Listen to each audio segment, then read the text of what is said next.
This is the 24th episode of the Effective Executive podcast. And I didn't mean for the last two episodes of the podcast to really tie in together, but the 22nd, 23rd, and 24th will, just by virtue of the way that my brain started putting these things together and how my executive education program is laid out. But this week I want to talk about assumptions. And first of all, I find the word assumptions very offensive, maybe is a good word. When somebody says, oh, those are your assumptions, it just doesn't sound very good. But the truth is that your brain is grounded in a history of assumptions. The information it's gathered over the years, it's arranged to bringing meaning to our brain and builds our perceptions of things. And so this is what creates our assumptions, is basically our history of whatever experiences that we've had in our life. And everybody's had something different, so we're all going to have different assumptions. But we are grounded in these assumptions. And because I don't like the word so much, I actually call them theories at work. That way, we're not saying, oh, you have some very bad assumptions, or you have some good assumptions. It could be whatever, but it seems there always a negative connotation associated with it. So I like to use the word theories at work.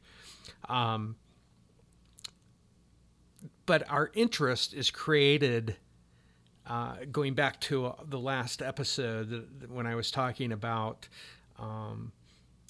how our ventral striatum in our brain wants us to discover and explore and do those types of things. And so it's our interest is created not by knowing, but by not knowing.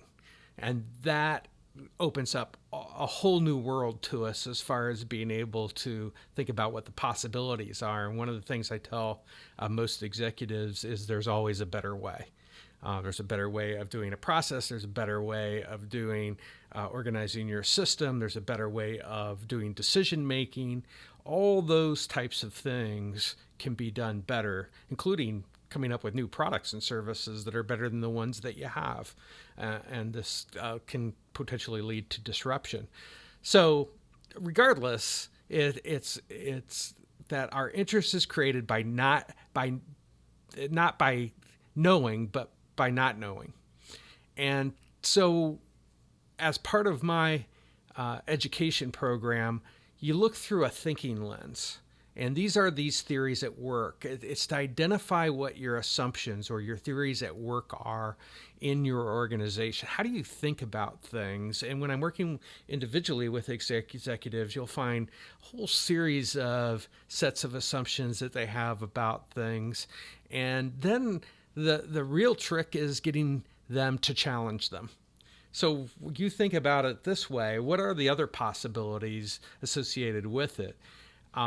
And the reality is that if it doesn't match, if reality does not match your assumptions, it creates uncertainty. And uncertainty, we know, creates cortisol, it creates stress. And so then we get into this mode of confirmation bias. And so when we're talking about, as I put together the decision-making module, one of the biggest things you have to overcome in decision-making is confirmation bias. Just looking for, making a decision based off of things and trying to get evidence to support what you want the decision to be, as opposed to looking at what the possibilities are. And so confirmation bias, it needs to be mitigated. And you can do that by changing the experience that people have. So the tendency is to hold on to our theories at work, our assumptions, to create certainty, because our brain does not, as I mentioned, does not like uncertainty. So that's why we don't want to hear anything counter to things that we believe to be true. We only want to believe those things, and we're all going to find evidence, right? Get an argument with somebody on Twitter or something like that. You're going to look for the first article that supports your thinking on that particular subject, where in reality, what we ought to be doing is going out and looking for things that counter our thinking about things. And so the reality is, in working with executives and really anybody, is that humans are only capable of very small change. It has to be done incrementally. So if somebody is already pretty closed-minded, and you do get this with executives, I'd say about, I don't know, 30 to 40% of executives that I've worked with are very, to me, I'm always wondering, how did they get in this position? Then I realized that probably a good portion of these are in finance or IT or some particular area like that, where things seem, they are people that want things to be very definite or very finite in the way that they approach their world. So the realization that they can only handle small change, I have to create situations where they can go and see different things. And it's one of the truths that I've found over the years, where I have lots of evidence of it, is I can't change an executive's mind. They have to change their own. What I can do is put them into situations to help them expand their reality, if you will, and begin to look at things to change their history. If they only have a history of looking at it this way, so for instance, going back to episode 22, where I was talking about connecting finance and IT and ancillary areas that are the experts to the customer, they're going to get a different perspective. They're going to have a different history to base off of what they're thinking. But I also know I have to give them a steady diet of it in order to make very small incremental changes in what they're seeing and doing. And but it can happen, and sometimes you do see the occasional leap, a little bit more than what I think might happen in certain people. So in the executive education program that I built, you have the first thing to change your thinking or to develop new thinking or new history is to look through the customer lens. That's going to give you a different perspective on things. So this is the synthetic part of it. So not only am I developing synthetic thinking skills to be able to look at the whole as opposed to just the parts, you're going to look at it, because I think the customer, as I've said before, the customer is probably the best synthetic thinker, because when you call an organization, just putting yourself in the customer's shoes for a moment, they don't care that you have an IT department and this. They just want the problem solved. And so they are synthetic thinkers in the way that they look at things. So getting that perspective helps develop that particular skill and how your organization is viewed.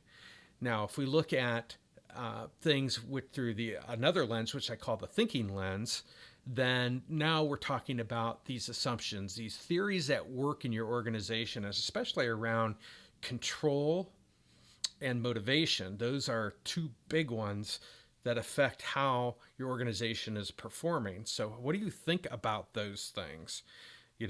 How do you think about rewards? How do you think about motivating people? Is it intrinsic? Is it extrinsic? And what theories at work are associated with other things that are out there? Do you believe in economies of scale? Those are all things that are helpful for you to identify, so you know what your operating assumptions are or your theories at work are. And again, I favor theories at work because I just think it's a more brain-friendly way of describing words, and words do matter, definitely. So, but in essence, by looking and understanding how your organization is put together through these two lenses, the customer lens and the theory lens, now you have new history to be able to go back and tap into your ventral striatum to discover new ways of doing things in your organization. And this is where dopamine gets released because you get very excited about discovering things. I didn't know that about the customer. I didn't really understand how we thought about motivation, or more importantly, how we let it play in our organization. And these are discoveries as part of the process. And so I can't change your mind. You have to change your own. But what I can do is create a scenario for you to be able to look at things differently, to discover new possibilities in your organization. Hope this episode has been helpful to you. If you're watching this on YouTube, please subscribe, hit the bell, give you some other tips on things that I think may help you in your career and bring value to your organization. And if you are listening on the podcast, you can sign up for the broadcasts we have about the podcast at the 95method.com/broadcasts.